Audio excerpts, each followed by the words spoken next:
What's good, YouTube? Flash Speaks back for another video. You know how we do. Like and subscribe. This here, man, my main man, Mark Holmes, back at it again. You know what I mean? He just put out another video recently. You know, I know some of you, you're not really feeling this Cowboys Eagles thing, but look, this is how it is in the NFC East. It's how it goes, man. Cowboys content creators can't stop talking about the Eagles. Eagles content creators, we got to address them and talk about the Cowboys as well because, right now, listen, we the big dogs in the NFC East. The division is going to come down to either you or us. It's that simple, right? But anyway, Mark Holmes here, man. He fears the Eagles so much, but he tries to make himself feel better about all of that by looking up certain stats and all of that stuff. So we're going to let him go ahead and talk. I got to refute these points. Typically, I'm just giving context to the stuff he says because he likes to just make statements without a lot of context. There we go. What's up, good people? Mark Holmes here, and as always, I want to say thank you all for watching, commenting, subscribing, and being part of the Joe Boo Sports Report. Without you guys, as well as you ladies, you know that this literal... Right there, that's something I probably need to add to my channel. I need a nice little opening, the sports report, this and that, without you ladies in there. That's genius. I like that. Does not work. I hope everybody's having a great Taco Tuesday, and I hope all your taco dreams are coming true. Here at the Red Brick House doing some work, and I'm taking a little break here, getting ready to do some work on the fireplace and get that stuff fixed and things because we're trying to make this place look beautiful. Yeah, from where it was, it looks beautiful right now. Still got a long way to go, but if you're just walking in, it's like, boy, that place... Good job, Mark. Let's get to this stuff, man. Let's get to it, bro. Say it isn't so. I don't want to hear Micah Parsons say good things about the Eagles. This is blasphemy. So let's listen to what Micah Parsons was saying. What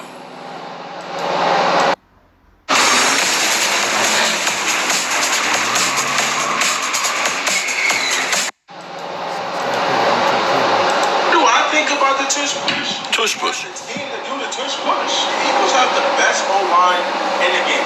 So yes, it's a cheat code. They're unstoppable at it. They have the best O-line, and they have a quarterback who's squatting 600, and he knows how to move his legs. We just have to deal with it. We have to adjust. We have to prepare to stop it. And it's not up to the league to say, hey, just because you can't stop it, we have to take it away. No, we have to get better. We have to get stronger up front, and we have to stop it. We have to get them out of it. Like, I don't want to be a part of a league that's like, hey, I can't stop something. I'm not strong enough. I'm not good enough to beat it, so we got to take it out the game. And I respect Micah Parsons for that. Harrisburg born.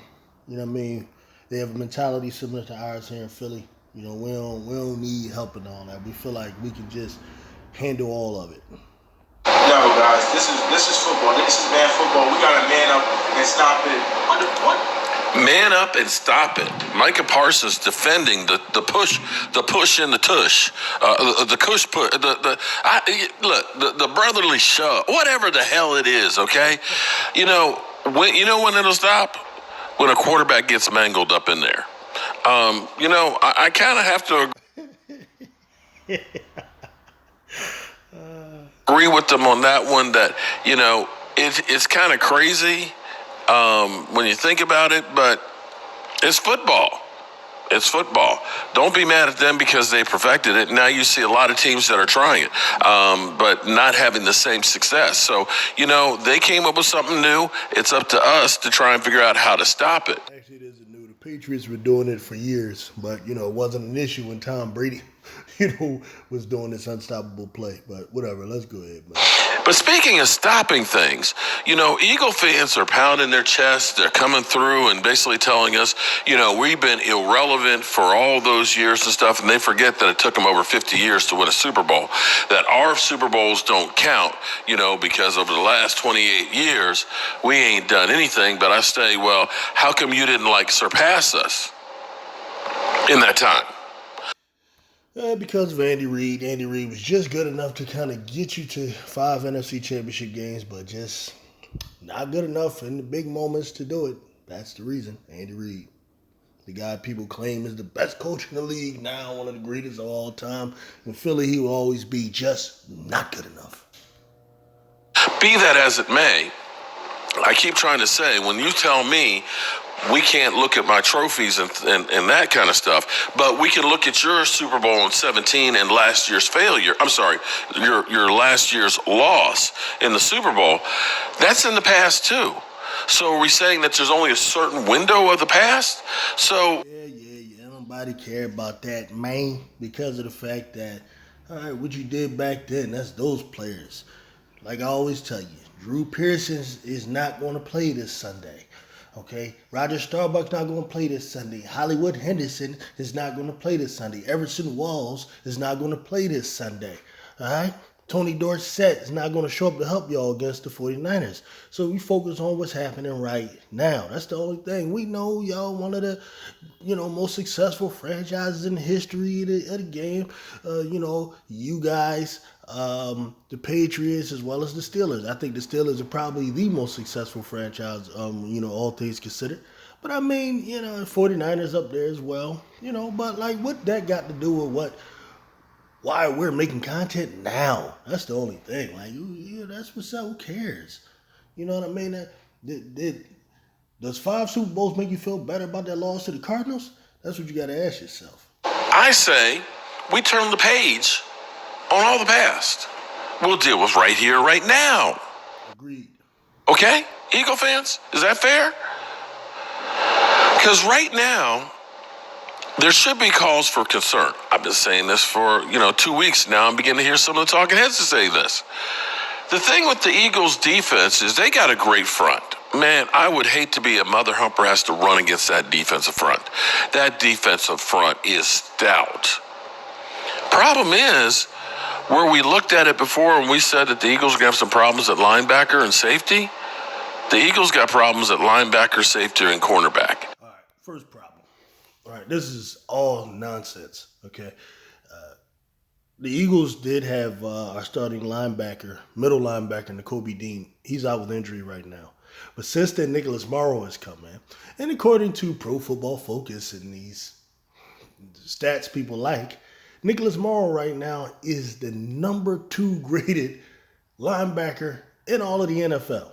All right, so Mark hasn't done his homework on that. This is just a narrative that he had coming into the season that we don't have good linebackers based off of, last year or whatever.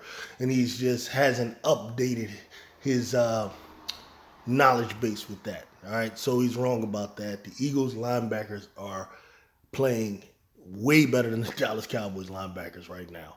I mean, unless you consider like Micah Parsons a linebacker. We talking about Vander Esch? Now that's a problem. And I don't even know who the other guy they have is playing linebacker, but obviously he's no one that's making no noise. And they don't have a problem at cornerback. You have Darius Slay, you have James Bradbury. Okay, Darius Slay was a Pro Bowler. James Bradbury was an All-Pro corner last year. There's not a problem at cornerback. All right. The problem is the scheme. The scheme. Right? You're not talking about 2 guys that can't cover. That's not the issue. You're not talking about young guys. You're not talking about guys that are not athletic. You're talking about guys that are great at the job, actually. The problem is one of scheme, which I'll let him talk a little bit more. We'll go into more detail if I need to. Big play Slay is having big plays made on Slay. And and I know you're just going to say, you're just hating, Mark. You're just hating. So has Diggs has given up plays. So has the guy they just got from the Colts. I forget his name right now. I know that's one of my favorite corners, but he's gotten plays made on him, right? And Bland has gotten plays made on him, even though he had that good game last game. But here's the thing. I'm just saying, right now, the Eagles haven't gotten to the harder part of the schedule. They haven't played the Josh Allen, who's right now looking like an MVP. They haven't played Pat Mahomes, who, of course, is Pat Mahomes last I checked.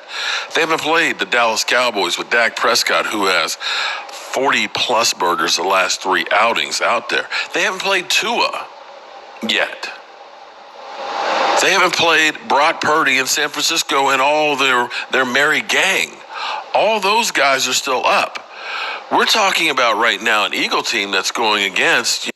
This is I'm flabbergasted and fascinated at him saying this. I find this just amazing.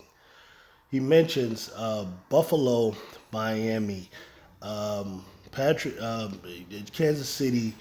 He mentions a bunch of teams that he hasn't played as well either. He's assuming that his defense is, so dominant based off of what they were able to do against the Giants, against the Jets without Aaron Rodgers, not able to do against the Cardinals, and then what they did against what's this bum team they just played? Oh my goodness. The Patriots, right? So here he's assuming his defense is just all that because of their performances against those guys. He hasn't played Patrick Mahomes or any of them. Does he really believe his defense is going to look that way against them?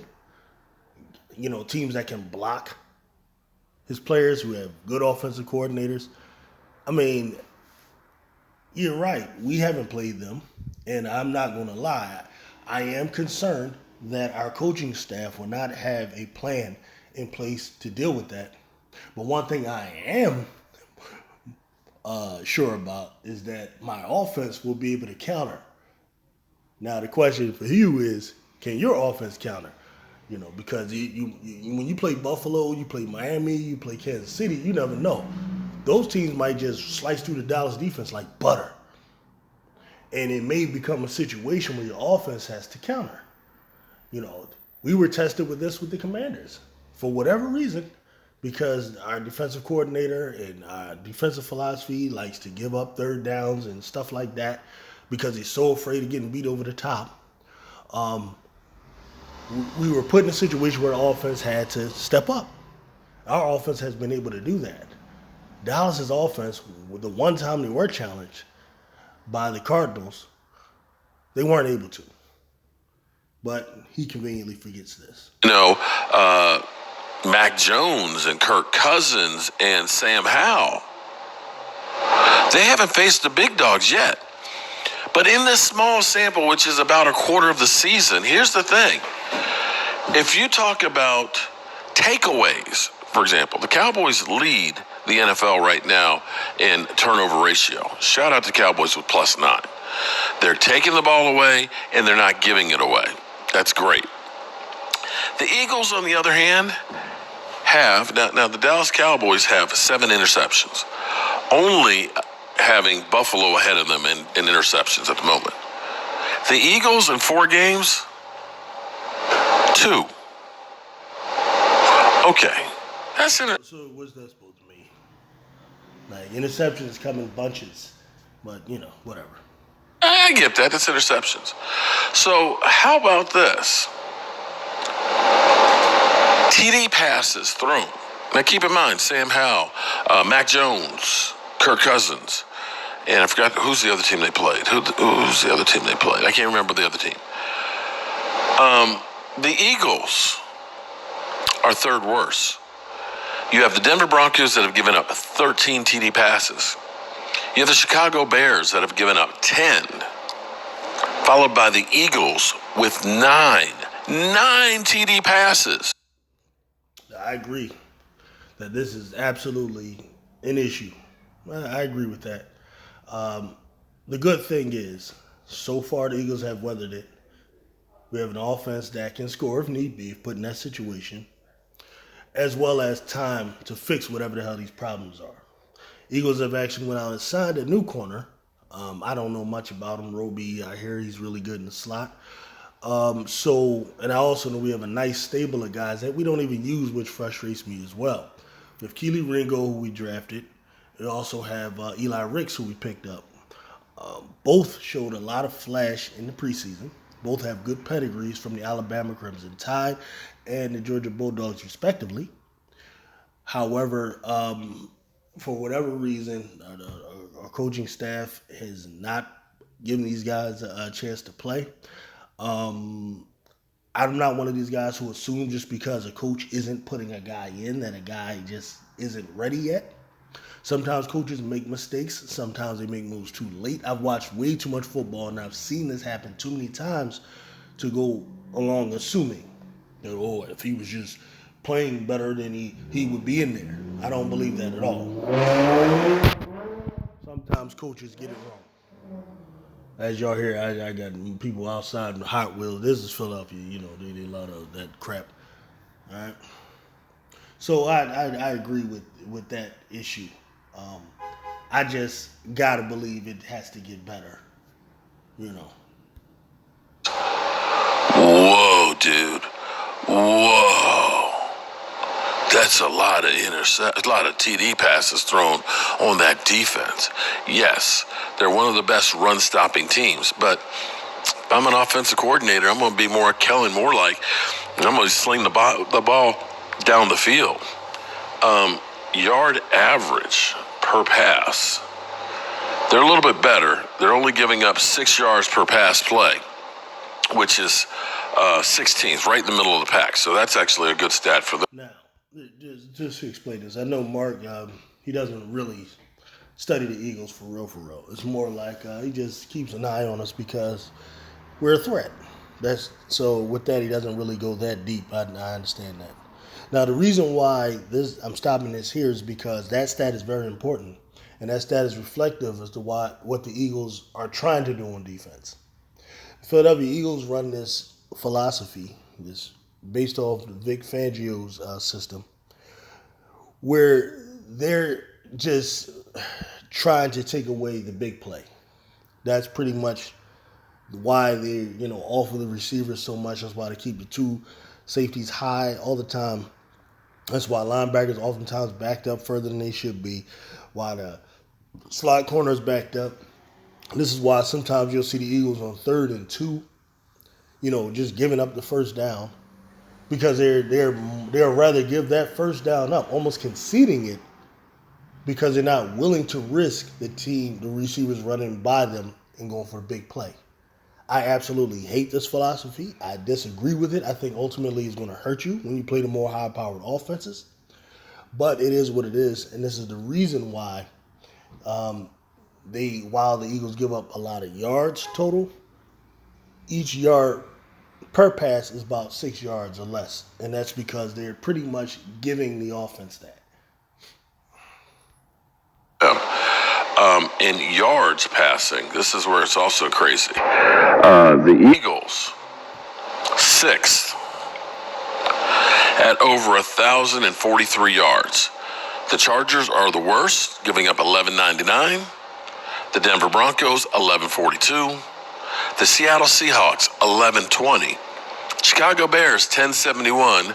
The Colts, 1,055, followed by the Eagles at 1,043.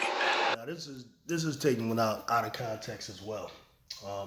All those teams he mentioned who gives up all those yards, like the Bears and the Chargers, and well, maybe not so much the Chargers, but the Bears, some of those other teams with bad defenses, they're giving up a lot of yards because they're just bad. The Eagles partially giving up yards out of design. Like, really, if your quarterback goes into the game against the Eagles and decides to play the middle of the field, things that the Eagles are just readily giving up for whatever reason. If they decide to take little underneath stuff constantly, check downs and all of that, you can rack up a lot of yards on the Eagles. That's number one. Number two, the Philadelphia Eagles also have this other philosophy, which I don't like, is that whenever they're up about 14 or more points, when they're up 2 scores or more, what they do is they start to play soft. They get into this soft zone coverage, and they concede yards. Okay, so while it's a bad stat when you're looking at it, what he's not understanding or taking into consideration is that it's more so by design. It's not so much a result of, okay, the players are just horrible. It's more so by design. No doubt, I believe that touchdown that was given up to the Commanders last week, that when they were 1:30, I thought that was despicable and disgusting, personally. Because I believe the defense's goal should always be to get a 3 and out. I don't care what the situation is. I don't care if you're up 50. Okay, maybe if you're up 50, I don't mind. But when you're up just 7 points, you got to play tighter, But I'll accept that as an argument, but he's just looking at running down stats and he doesn't really have the context. So I thought I would just clarify that. Those are numbers that aren't good if you are a defense. I'm just saying. Now again, I'm a Dallas Cowboys YouTuber. I love my boys, them boys. But, and of course, me looking at the Eagles, of course, I'm going to be differently. I'm going to be harder on them. I'm going to be like Shady McCoy is on Dak Prescott. But the numbers don't lie. Teams have been able to pass the ball on the Eagles. There's no ifs, ands, or buts about it. And if we're talking about some of the lesser quarterbacks and lesser offenses out there doing that, watch out when Josh Allen and crew comes. Watch out. Yeah, but what makes you think Josh Allen isn't going to torch the Cowboys defense? Like, that's the only thing I don't get. What makes you think that Miami's not going to torch the Dallas' defense? I mean, did you not see what the damn Cardinals did? And Tua comes through. Watch You don't think the Eagles going to be able to move the ball on you? Please. out when Pat Mahomes comes through. Watch out when Dak Prescott comes through. So, yeah, Eagles. The same would be said to you. What are you talking about? Good luck with that. All right, good people. Got to run out and do some other things here. But All right, that's pretty much it, man. I think, did what I wanted to do here, clarify some of the nonsense that my main man likes to spew at times. He sees everything through Dallas Cowboys color shades. You know what I mean? So, like I said, like and subscribe, man. I'm out. Peace.